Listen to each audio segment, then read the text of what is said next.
What's up, guys, and welcome back to the Tec Tony Podcast, talking small business. Now, today I have an awesome guest with me who I've had the pleasure of interacting with us on Facebook pages. He himself has actually answered some of my questions because, in digital marketing, always learning.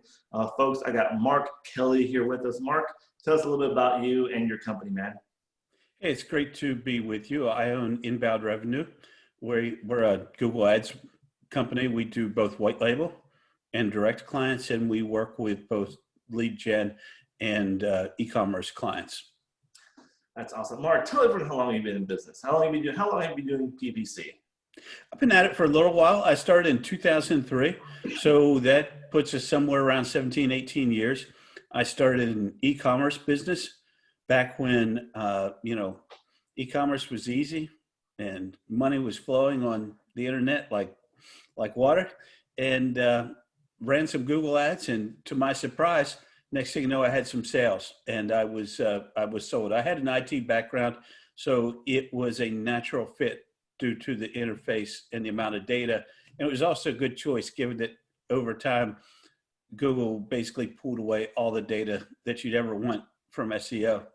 Nice. Real quick, do you know or familiar with the name Matt Pinelli? That sounds extremely familiar.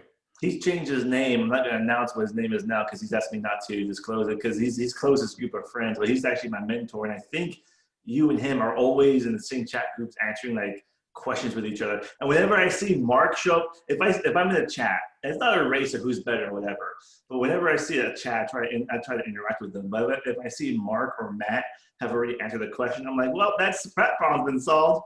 And That's just move cool. on. That's so cool. I am constantly learning things, and I'm constantly learning things from other Google Ads people. Mark beat me to it, like, dang it. Yeah, it's funny. You run into the same people all the time. I respect a lot of the people in the industry. And there's a lot of good people in this industry, and I often look to them for answers, or at least different approaches to how to do something. They're always learning. There's no such thing as someone just knows everything about Google, because tomorrow Google can just throw something at you and out the window it goes. Absolutely. Well, Mark, tell us we were in chit-chat a bit about small business, chit-chat a bit about PPC. And if I could just throw a quick question at you, Mark, why should a small business worry about Google Ads versus when most of the competitors are big, like Walmart, Target, and whatnot? I mean, why should a small business use Google Ads? Well, the easiest reason, I think, is that it's where everyone's going. It's the yellow pages, of the modern era. And anyone that had a business back when I first started my first business advertised in the yellow pages. And everyone used the yellow pages. And your business probably doesn't compete directly with the Walmarts and the Amazons. If you're a local service business, or if you're a local restaurant or a local store, you're trying to get feet, in the door, or clients to call you. Google Ads are the fastest way to do that. So use them correctly, use them wisely, and you're going to have some success with them. What's your alternative? That's true. I like how you say correctly and wisely, because I see so many businesses, I guess the correctly part, or lack of knowledge, I guess I could say, is a lot of businesses try to use Facebook like Google. And that doesn't quite work out well for them. My sense is that they're two different platforms. I certainly know people in the Facebook space who seem to do very, very well. Mm-hmm. In my mind, there's nothing better than someone actively searching for the service that you have or offer, as opposed to Facebook is more traditional advertising in that it's interruptive. No one goes to Facebook so that they can see an ad, and it's targeting demographics, just like, your TV commercials target, the 18 to 24, age range, or the 65 plus, depending, just like magazines and everything else is done. So it's it's a modern application of a traditional marketing method. And search campaigns on Google seem to me, while they can be more costly, but you're paying for the quality that you get. That's true. Well, when you're talking to businesses and you're explaining Google Ads, what's what was I trying to say here? What would you say to the business that's on the fence that hasn't tried Google Ads yet? Well, there's a couple of things. And just to go back to the Facebook thing, I think this applies to both questions.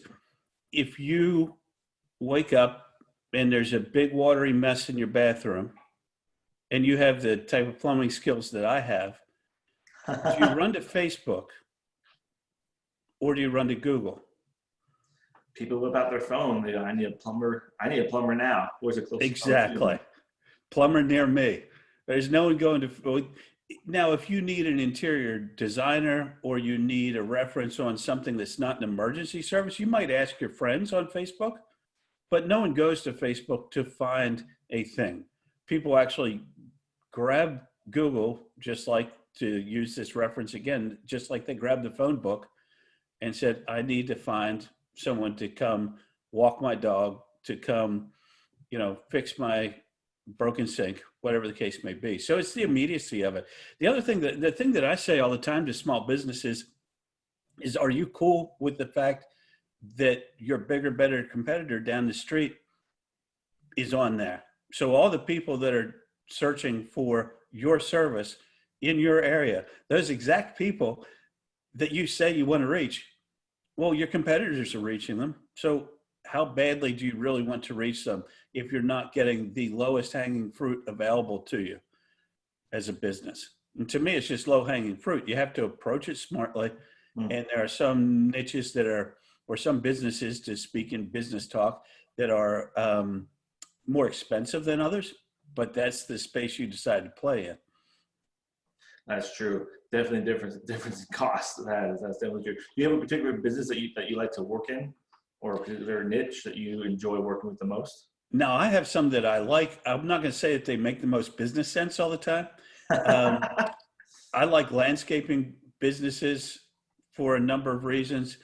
It's just sort of a preference. We've done well with them, and they offer a variety of services. So a landscaping business could be landscaping, it could be landscape design, it could be hardscape, it could be, mowing, depending on how you stretch. So that's one that I enjoy working with.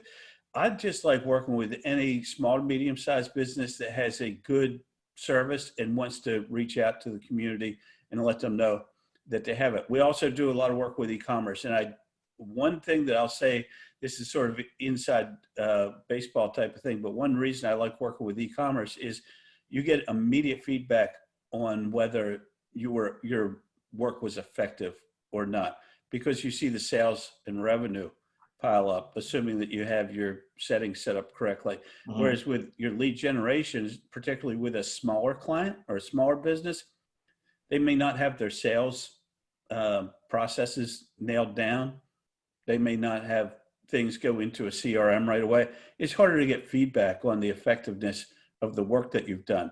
So we typically hand off a marketing qualified lead, but you don't always know, unless you have the follow-up and the CRM and the feedback from the client, how much revenue resulted. And those are important metrics that should be measured. That's true. Educate some people here. What forms of Google Ads are there? Because normally when digital marketing talk about Google Ads, we talk about search ad, which is the most popular format out there. What else is there for businesses to take advantage of?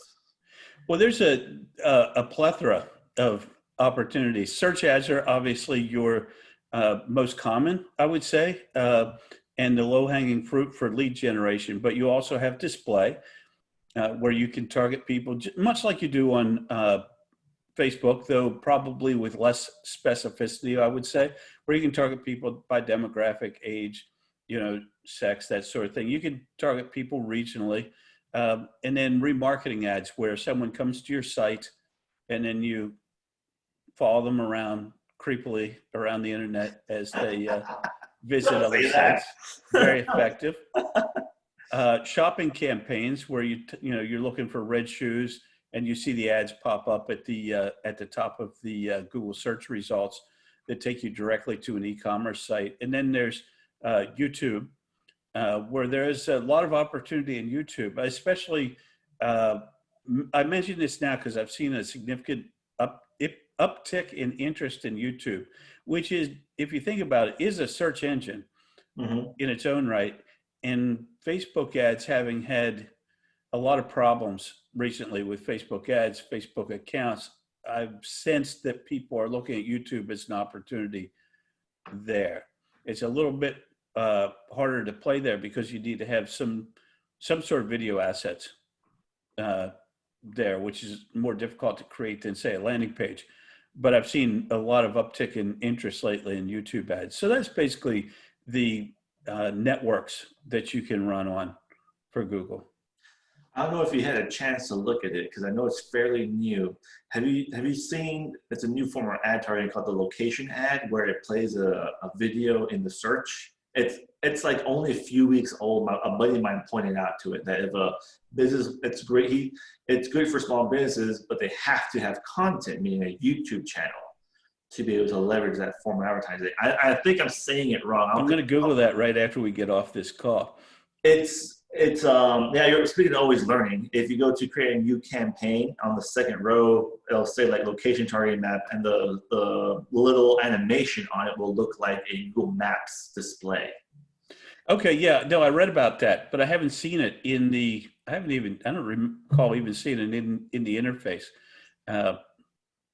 It just came available. I just started playing like 3 days ago myself.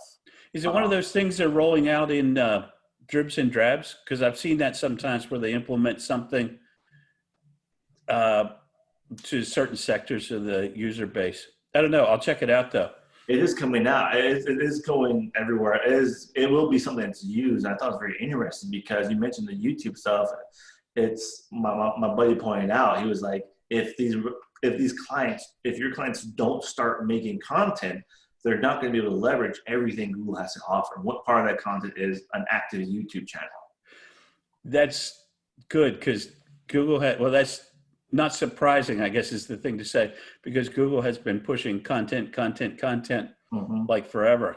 So that makes total sense to me that they would do that. It's like a highly advanced. That's why people come to your podcast, to get the cutting edge, I learned it from someone else, man. I ain't pretending to be the first one to know it. Because when he pointed it out to me, it was like a very highly updated display ad, but it took like 20 minutes. He showed me the whole process. It took him like probably 20 minutes to set the whole thing up. But his emphasis was, he's like, man, Google specifically said they're pushing that content. You have to have a logo. You have to have images. You can't use any stock photos. And it links up to your Google My Business profile, and you have to have YouTube content. And I was like, that's incredible. That's interesting. Yeah, and he was getting around probably a little bit more than your average display ad, anywhere from $1 to 23 cents per click, depending on the industry. One of his clients, his average cost per click was 23 cents. And what it ended up doing was your options are directions, call the business, or incite store visits. Okay. Interesting. Yeah. I know they've been pushing more opportunities to promote physical stores and for physical locations, let me put it that way. So that fits in. The store visits, he wasn't too sure how to set that up yet because he hadn't played with it enough. But he was able to show me the other ones, like the call to action, call the business, or have them have the call to action on your ad be request directions to the business. Well, it's interesting. I wonder what the conversion rate is, because in the end, that's what conversion rate and costs. He just set it up last week for 3 of his clients, all 3 of them being restaurants. Okay. So I'm curious to see. I'm going to start playing with them around myself. There wasn't a lot of options. It wasn't like your standard search ad where there's like 100 different combinations. It looked like it was fairly easy. So I'm looking forward to that, to what he has to say about it. He'll be on my podcast talking about it sooner. I just made a note there. Yeah. Check into that when we get off of here. Yeah, it's something new I thought was very interesting. But it's just, businesses are small businesses. I feel like sometimes with me, I don't know about you, with some of the businesses you talk to, but they're scared because every business owner knows what Google is, but they don't know how, either don't know how to harness it, or they try it themselves and got burnt. And mainly when I say they got burnt, also like $400 in 1 week just went whoop out the window. Because Google has a habit of I tell people all the time, it's very easy to set up campaigns. It's very hard to set them up correctly and effectively. So they've given you a tool that allows you to transfer money easily from your account to Google's account, which works well for Google. Yeah. The alternative is if you're a new business, it's fairly expensive to pay someone to do the work for you. But in the end, it's less expensive to pay someone than to do it yourself most of the time, because of the amount of money that the amount of leads you're going to miss, the amount of money that you're going to waste just on running poorly, conceived campaigns. With your experience, Mark, how have you seen the landscape change where it comes to people using traditional forms of advertising, radio, billboards, TVs, to the Google ads? Because not dogging on it, but I feel personally those traditional forms of advertising probably aren't as effective as they used to be outside of a TV ad being on the NFL type of deal. I think there are certain applications for traditional advertising. And I'll give you an example of that. I think that this might be a good time to take advantage of direct mail, simply because you don't get much, quote unquote, junk mail anymore. So this might be a good time for business to business direct mail to stand out. Some people, attorneys apparently, still do well with billboards because they're everywhere. True. Yeah. But it seems to me you have to go where the people are.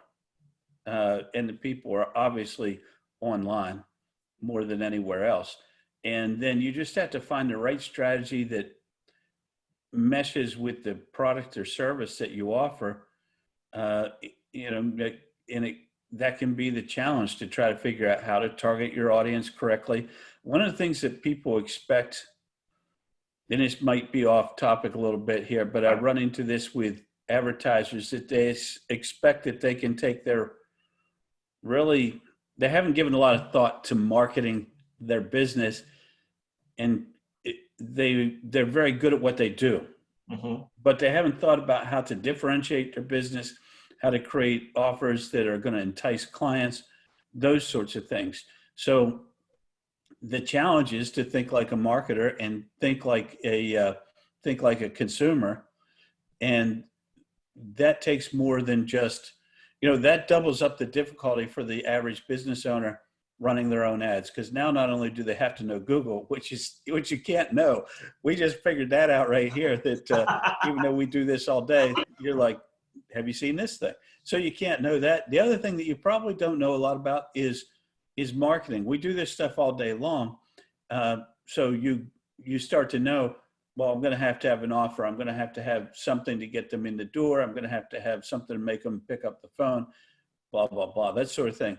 So it's a complex thing for the small business, and I'm sympathetic to them. But I ask again, where else are you going to go?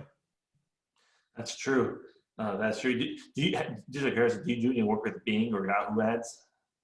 We do work with Bing. It's sort of like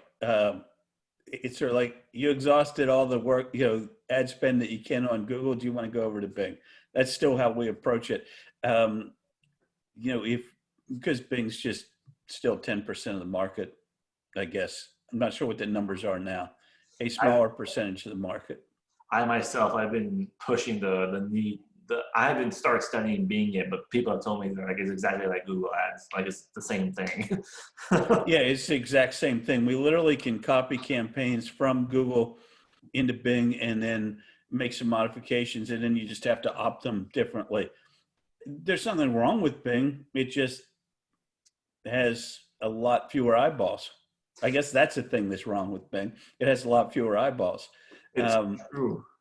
But if you want, if you've maxed out your Google search opportunities, at Bing, you'll get a few more eyeballs and a few more sales and leads. The only reason I do that and ask is one of my clients, his clientele are military people. In the area that I live in, there's a really dominant military base or military presence. And he told me, he's like, hey, we need to work on Bing because the military computers on base, they're only allowed to use Bing. They're on internet. That's interesting. Yeah, it was a very interesting concept. So that's why I'm like, man, I'm going to start learning Bing to help him out with his ads. Because Google Ads is working great. Facebook's working great for him. But he brought that up to me because he's like, hey, about anything on base, they have to use internet or they have to use Bing. And I was all, I'll make a note of that. If I'm selling any military products, yeah, or products to military families, use Bing. I thought it was an interesting concept too. So I'll be studying Bing sooner or later. Probably sooner. One of the challenges that we have with Bing offering it is that once you've moved the campaigns over there, you're going to have to optimize those, opt those, as we say, campaigns separately. We're going to charge you to do that. So you get 10% more traffic, but it takes about as much work, to opt them. So maybe you opt them less often or something, but it's still an added expense. So if people are looking to expand or if someone wants to totally own their market, that's the place to go. I mean, we get asked a lot of times, what should my budget be? And that's the type of thing, one of the questions I ask is, what's your objective? Do you want to own the market? Because some companies really do. They want to be the number one roofing company in Dallas, Texas, which would cost you a little bit of money. Yeah, Dallas, Texas will. It's crazy down there right now. But if you want to own the market, then that's a different budget. But most people come to you with a budget in mind and an ad spend budget in mind, and then you try to work within that. So I guess I've exhausted all my knowledge about Bing now. No, that's true. A lot of people just don't know enough, or it's just not used. And now we're going to figure this one out too with our digital marketing tactics. Mark, tell everyone if they want to reach out to you, where can they find you? How can they get a hold of you? Well, the easiest way to get a hold of us is just go to inboundrevenue.com. Not Revenue Inbound. There is another company out there. Oh. I don't think they're an AdWords company. They're probably not as awesome as us. Inboundrevenue.com, phone number on there, form on there. Find me on Facebook. That's, I'm always out there trying to hop into forums, and if I can't be helpful, then at least try to be sarcastic. That's true. Shoot, man. Mark, I definitely appreciate you being with us on the show. Before we go, is there anything you want to tell people or tell small businesses about Google PPC that you think they just got to know this? Any final thoughts you have? I think the one thing that I would say about 2021 in particular Go for it. is be very careful. Google is really pushing all of us towards AI and quote unquote smart campaigns. We're finding ways to blend that into the suite of services that we offer. But as a new person, if you're going to run Google ads, they're going to push you towards smart. Be very aware, do some reading, make sure you know what you're stepping into. If you're a Google Ads expert, or that's one of the things that you plan to become this year, I would spend some time trying to understand what the smart campaigns do, how they do it, and how you can blend them effectively or not with traditional search, display, remarketing, et cetera, et cetera. It's funny you bring it up because I'm personally, I'm not a fan of smart campaigns. I have ran only with one company, a tow truck company, ironically enough, that the smart campaigns actually worked. Where when someone needed a tow truck, they get in a wreck, I need a tow truck. I'm stuck in the car, I'm stuck in the ditch, I need a tow truck. Ironically enough, the smart campaigns were working. But other than that, personally for me, and I guess 9 out of 10 marketers just don't use smart campaigns because you just can't edit it and target it as well as you could a search ad. It's not much you can do with them from an optimization point of view. We've used a couple of them for low budget smart shopping campaigns with some effect. And we've used some smart display but I don't want to mess with my search campaigns. I don't want to mess with my traditional targeted display and remarketing campaigns. And the thing is that it's sort of like the blob that takes over your campaigns. If you start to run a smart campaign, it's going to try to suck as much traffic out of your other campaigns as possible. So it's not something that plays well with others. That's true. Primarily, I avoid smart campaigns. Mark, appreciate you being on the show. If people want to learn more about Mark, make sure you hit him up on inboundrevenue.com, and he'd be more than happy to consult with you, sit down, and see what you need. Other than that, until next week, you'll have happy marketing.